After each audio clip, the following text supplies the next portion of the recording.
A gate is designed to filter information, to decide what passes and what is blocked. In computers, gates control data. In psychology, gates control perception. In consciousness programs, gates control awareness. From gifted education to altered states to classified military research, different systems, same language. So the question isn't whether or not gates exist. The question is, who's deciding what gets through? Have you ever noticed how the word gates keeps popping up everywhere? From technology to consciousness to psychology and even last names. Why are we seeing it? Today, I want to talk about the strange red thread that connects between all of these things and more, why you're going to want to pay attention, because this could be having a massive effect on our collective awakening. So let's get into it. The first thing I realized is the popularity of the GATE program. So GATE stands for Gifted and Talented Education, which is a program that was implemented in elementary schools starting probably sometime back in the 50s, but they've actually been looking for gifted students and studying them since as far back as the 1900s. There's a reason that society has had an interest in gifted children and gifted minds, because they're only about 2% of the population. And the most interesting thing about gifted minds and gifted children, especially when it comes to the GATE program and how they determined who would be a part of this program, is that gifted kids were creators, while other children tended to be copiers. This is really important when it comes to who is controlling consciousness on the planet. If you ever were trying to influence an outcome, you would absolutely want to start at the source. You would want to influence the minds that would be influencing the greater population. So it's interesting to me that there was so much emphasis and interest in finding gifted kids and using things like the gateway tapes to test for psychic abilities in childhood. Allegedly. I have to say allegedly because I can't find any evidence where I can find for sure that we were all played the gateway tapes. This is mostly anecdotal evidence and things that people on my channel remember listening to and remember hearing in childhood. So if you don't know what the gateway tapes are, the gateway tapes were something created by a man named Robert Monroe, who used something called hemisync technology, which induced out-of-body experiences and experiences like lucid dreams and astral traveling, remote viewing, and the expansion of consciousness. The CIA had an interest in studying the gateway tapes in the 1980s, and when they studied the gateway tapes, they found out that we live in a type of holographic universe. And this is important to understand the concept of a holographic universe because it tells us a lot about consciousness and the nature of this reality. And according to the CIA's analysis and assessment of the gateway tapes, we live in some type of holographic universe where there is a bigger collective consciousness that we can all tap into when we tap into certain brainwave states that we can achieve through meditation. And one of the most important findings in the CIA's analysis and assessment of the gateway tapes is that you could also reach these states without the gateway tapes. So advanced meditators often already are in these states and know how to get there. So then we have the D.A.R.E program, which many people also remember from childhood and their education years. The D.A.R.E program is really important and might have played a greater impact than we actually believe. So the strange coincidence here is that the man that co-created the D.A.R.E program was named Daryl Gates, and he was the chief of the LAPD. So there is a lot of controversy surrounding this man during his career. He got in trouble for surveillance. He got into hot water during the Rodney King stuff that was going on in the 90s. He made some racist comments. He got sued by some people. But his greatest impact in the lives of children who remember the D.A.R.E program is that he taught us, in part, to say no, to just say no. Now, the reason this might matter when it comes to why they called marijuana the gateway drug is because if we really think about what a gate is, we understand that a gate is typically something that lets something in or out. So in general, like a literal gate that you have around your house, you can open the gate, let somebody in, let somebody out. And when it comes to the gifted program, yes, it was an acronym. But when it comes to the gateway tapes, if you think about what the gateway tapes were designed to do, they were designed to allow you to enter out-of-body states and states of mind that would induce an out-of-body experience. So why do you think that they called marijuana the gateway drug? Well, is it because MJ acts as some kind of gateway to the expansion of consciousness? And that's why they didn't want us to use it? Or was D.A.R.E using reverse psychology and they wanted more people to try this mind-altering substance because it keeps us in lower states of consciousness? So let me explain real quick before people start arguing about how MJ has helped them immensely. First of all, if you are existing in really low states of consciousness, like fear, like guilt, like self-sabotage, insecurity, shame spirals, if you consume a substance like that, typically it's going to elevate you a little bit and you'll feel better when you're using these things. And not to mention that, yes, I understand that MJ also has a medicinal use. But if you think about the vibrational scale and the frequency of higher emotional states, what I've realized as somebody who had experiences with those things when I was younger and then got sober was that there are states of consciousness that expand way above anything that any kind of plant medicine or substance can kind of take you to.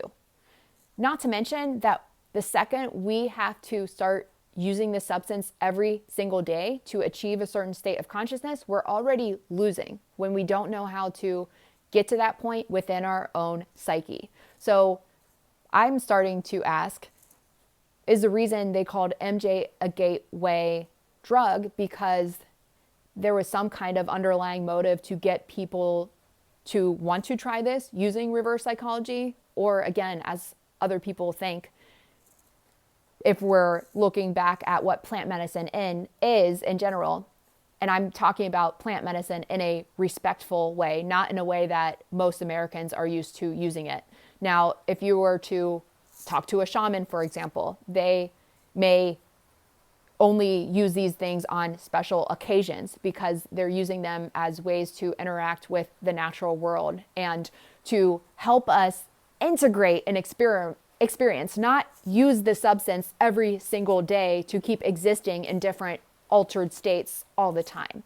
So again, if you find yourself using these in a way that you're doing it every single day, that may have been the intention of larger organizations who were trying to limit consciousness on the planet, limit the expansion of consciousness on the planet, because they don't want people to recognize that we can reach these states internally without it. Because if we are a consumer using these things on a daily basis, not only are we using our own money and we may get ourselves in financial ruts by sinking our money deep into these products that we need every single day, but if they can also keep us at this level and dependent on something else, we can never reach the higher states of consciousness that we can reach simply through meditation, which is free. So nobody profits off of us when we learn how to sit with ourselves and meditate and not use anything at all. And that, my friend, is dangerous. So let's move on to more strange gate connections. We have Project Stargate, which is when they were studying, the CIA was studying the gateway tapes and studying things like remote viewing. So what is remote viewing? Remote viewing is having the ability to be essentially anytime, any place, you just tap into a meditative state and somebody gives you a target. Often it's a blind target. You don't know what you're viewing, but a remote viewer knows that they have a target and they're using their intuition to receive messages and information about that target. So when somebody is remote viewing something, they may get information about the target, like it's a certain color, it's in a certain location, it feels a certain way, it looks a certain way, they may have images. So the remote viewer's job is to kind of take all these symbols that they are receiving from a subject, and then whoever is interpreting the symbols from the remote viewer or the remote viewer themselves kind of has to take all that information and create their own little story or understanding from it. So what's happening in remote viewing is that the remote viewer is tapping into the collective field, and they are receiving information from the quantum field. So this is really important when we're thinking about, why they may have called it gateway in the first place, because that implies that there's some kind of boundary there that you can cross or you don't get to cross if you're not in, the right place or the right state of mind to cross these boundaries. So this is where it's going to get interesting, because the other thing, not just Project Stargate, we also have Stargate the movie, and what a Stargate in the movie actually was. A Stargate in the movie was a big circle, which oddly enough almost resembles the Zodiac wheel. But around this circle, there are different symbols. And in the movie, they would have to, I don't know if it was touching a certain symbol that would act as a portal to take them into another reality, and then they walk through the Stargate. So I think that movie took them back to ancient Egypt, or it might have been Sumeria, I forget. But we also have continuations of the show. There was a Project Stargate Atlantis, and I have not seen that. I would be interested to see and talk to anyone that has in the comments. So if you've seen Atlantis and you notice any like cool synchronicities or like hidden information in there, feel free to share that with us. But what I noticed about Stargates being portals into other dimensions, and people saying that stars are portals, and just side note about stars in general, if you've ever looked at a star with a telescope, a star resembles what light looks like from behind the pool. So like when you're looking into a pool and you see the squiggles of the sunlight coming through the pool being reflected at the bottom of the pool, it's all squiggly. So that's what stars look like. So then we could get biblical with it and we can say, okay, well, in the Bible, they talk about the firmament and the waters above and the waters below. So does that mean Earth itself is some kind of portal that we're in, and there are other portals of reality that we can experience? And are the gateway tapes one way to take us to those other portals? So here's another really interesting thing about gates. So since we're on the subject of Stargates and how Stargate is a big circle that kind of resembles the Zodiac sign, or the Zodiac wheel, the Zodiac wheel has 12 archetypes, 12 Zodiac signs. Some people think it's interesting that the Bible has 12 disciples and there are 12 tribes of Egypt. That aside, if you look into human design, there's something known as a Rave Mandala, which is the 64 gates in I Ching, which is connected to our DNA codons. And the Rave Mandala is when they take the 64 I Ching gates and they lay it on top of the Zodiac wheel, which means that each gate is ruled by the first or 5 degrees or so of a specific Zodiac sign. So for example, I don't have the book. Actually, I do have the book in front of me. So let me just read you. Gate 1, for example, in human design, let's see if I can find it. Actually, I'll just read gate 20 since I'm on that page. But gate 20 in human design is I Ching. It's called contemplation. In astrology, it's ruled by Gemini. And the biology rules the thyroid and the parathyroid. So I'll just explain to you what a gate is in human design if you're not familiar, because this is where it's going to get really interesting when we get to the other gates that I want to discuss in this video. So stay with me and there will be a payoff at the end, I promise. So gate 20 is powerful. It brings the entire integration circuit to the throat, which dictates the expression or not of intuitive awareness to right action. Gate 20 has the potential to meet with empowerment, the self, intuition, power, and life force in a mutative way. It is an individual voice that can mutate and empower or stagnate and disempower. Remember, not all individual voices can be adaptive. When Gate 20 exhibits its highest potential, it is the expression of integrity, doing the right thing, even if it isn't what others are doing. This can mean wearing green face paint in the forest when others are wearing bright pink, or any other kind of right action that may be going against the flow. Because Gate 20 is the expression of integration, it has within it inherent wisdom. In traditional I Ching, the 20th hexagram is the wise king standing on a hill, watching the wind to see which direction it will settle on before he takes action. As part of integration, Gate 20 takes time to express its wisdom. It watches and waits to express its higher knowledge, insight, and awareness. It metamorphoses awareness and recognition into action. This is long. Gate 20 also recognizes the talents and skills of others. It is the great art critic or publisher, intuitively knowing the highest expression of awareness and self-expression. Gate 20 gives us one of the most interesting and counterintuitive dilemmas in the chart. We are deeply conditioned to believe that power and charisma are forceful energies that aren't recognized without assertion or even aggression. The human design chart shows us that the highest expression of power, charisma, and leadership is expressed only when recognized. Dictatorship and pushing your manifestations don't really work and usually only repel people. True power lies in waiting for right timing, the right recognition, and preparing while you wait. People with this gate should take some time to align their desires and mindset and action. Plant the garden of your mind within the right seeds of thought and fertilize with faith, trust, and knowingness. Let the divine order prevail. Gate 20 promises that not only will the right chances materialize, but the right people will also be joined together in the process. So that is an example of what the gates in human design can tell us. And it's one of the reasons why I'm so passionate about this system, because this is where this conversation is going to get really interesting. So we've already discussed kind of the esoteric concept of gates and then the practical aspect of something like the gate program. Then we have a system like human design, whose I Ching gates represent gates of energy that we have access to. So something important to understand about human design is that human design is focused on neutrinos. So let me simplify this in a better way.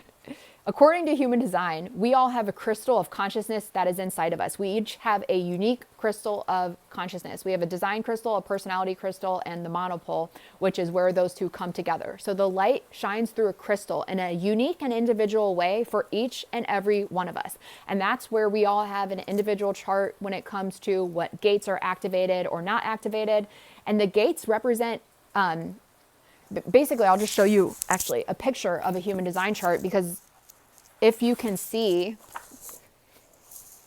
okay, so we see that this almost looks like a circuit of a computer there. And this isn't even the best example of an image. I'll actually find you a better one. This one, for example, you see some lines are colored in, that box is colored in, that one is white, that is open.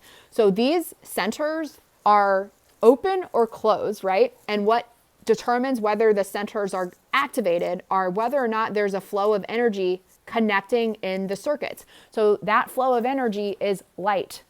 In astrology, the sun represents consciousness itself. In human design, the sun emits neutrinos, which are information particles. They travel faster than the speed of light, and they're absorbed, there's 3 trillion per second that are being absorbed through our DNA and activating us.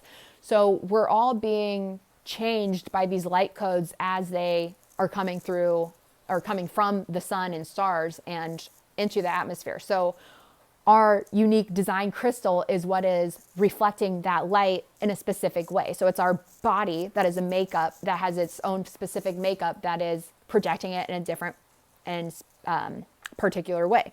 So the gates, again, represent what gates of energy are activated within us. So if we don't have a gate activated, that just means that we don't necessarily feel that energy in a strong way. But if we have the gate activated, that means, like a computer, that there's some kind of circuitry that is turned on. So what are gates in computers? Gates in computers control information, whether something is turned on or off, whether or not information gets through, and it's a way to code something so the program acts a certain way. So this is so interesting because in electronics use crystals, like quartz crystals, to operate the system. Electric cars require crystals, or they require lithium. So the Salton Sea, just side note for a strange coincidence, but the Salton Sea is dried up and dead and polluted. However, I found out not long ago that it apparently contains one of the biggest areas for lithium, which is going to be very important in the coming years, especially by 2030, when they want to get more and more people using electric cars. So I don't know what to make of that, but for some reason, something told me to share that in this video. So anyways, we've connected a lot of lines here. First of all, the sun, meaning consciousness, and human design, saying that each of us kind of are like our own computers. So my question is, are computers actually modeled after humans, since computers were created after the human was already created? Or is something like the human design system, Human design came out in 1987, and when did computers come out? Anyone? 80s, 90s? I remember Bill Gates was really popular in the 90s. Bill Gates, do you see that too? Wow. Bill Gates, somebody who is literally has an empire built on computers, who is a billionaire philanthropist, somebody who's been pushing vaccine agendas, somebody who is currently, to my knowledge, being sued by Sweden or something, or has to show up in court because of vaccine side effects or something along those lines. Somebody who continuously talks about the depopulation agenda in videos that you could probably look up online right now and go find a TED Talk or something. And somebody who was also seen in the Epstein files. And his last name is Gates. Is he somehow connected to controlling our consciousness?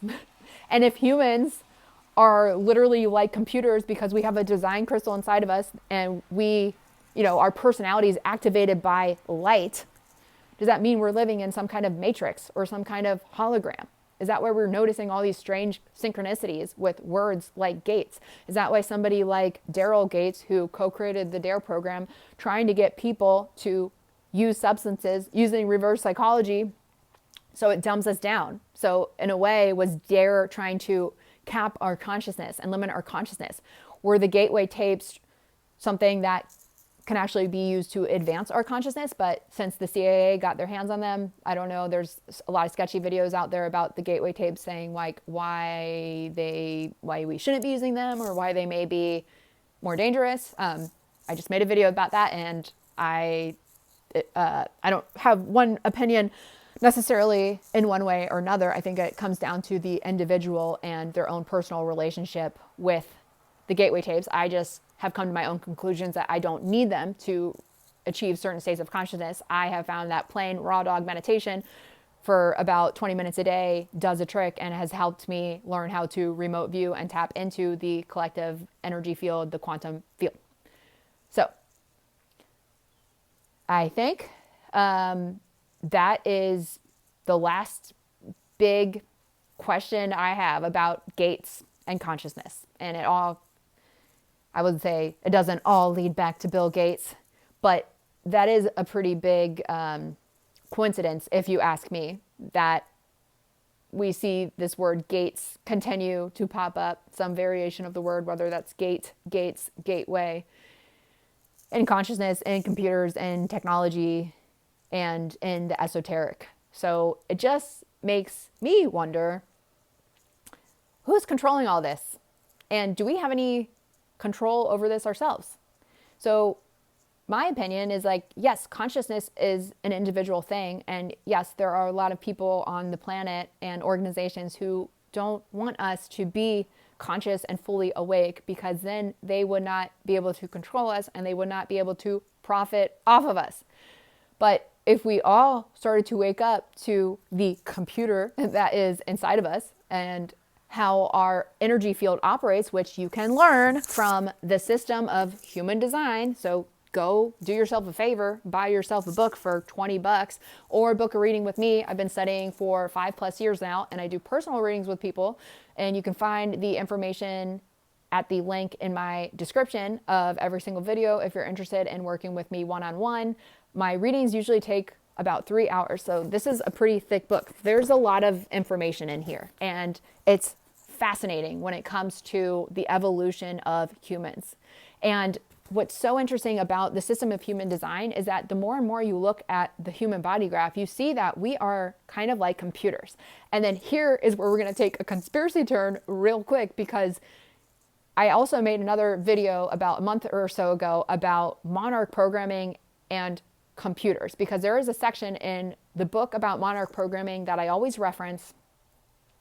And again, since we mentioned the GATE, or Gifted and Talented program, earlier in this video, if you're familiar with my channel, you may have also seen my videos connecting the GATE program and Monarch programming and why I think there's some kind of connection there. But the information I'm getting about Monarch programming came from a book called The Illuminati Formula Used to Create an Undetectable Total Mind-Controlled Slave by Cisco Wheeler and Fritz Springmeier, that came out in the 90s and was based on testimonies from trauma-based mind control survivors and ex-programmers.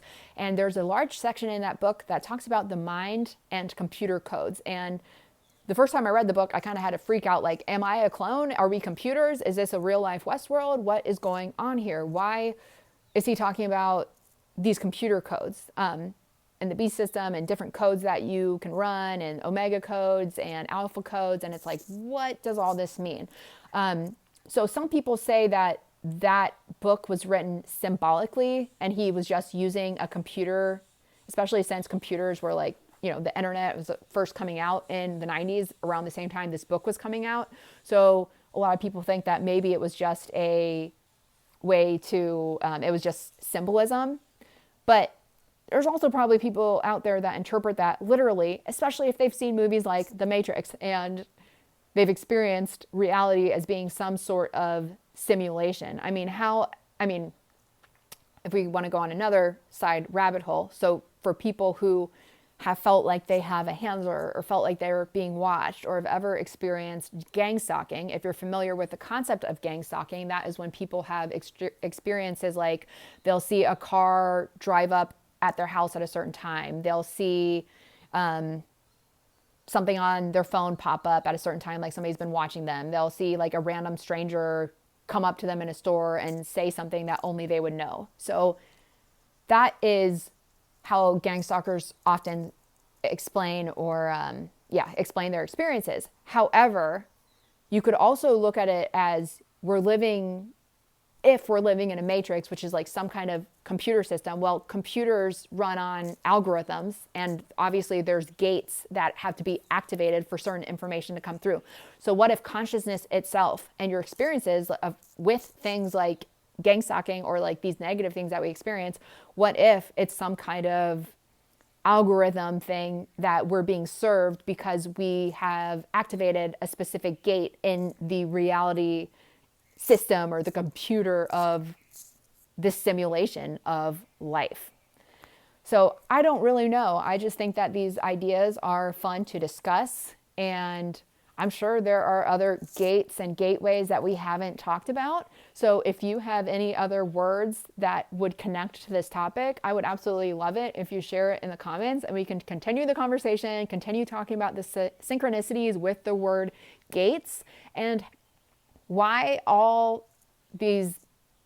it's all popping up in our consciousness right now. Like, what is the point of it all, and what is it ultimately trying to tell us? Is it ultimately trying to tell us that we live in a simulation? Is it ultimately trying to tell us that we're in control of the simulation? I don't know. Again, I'll bring us back to human design, because human design is something that helped me learn how to control my personal simulation. And I highly recommend it, learning about your own personal human design chart. If you've never had a reading done, to again, go buy this book, go get your free human design chart online.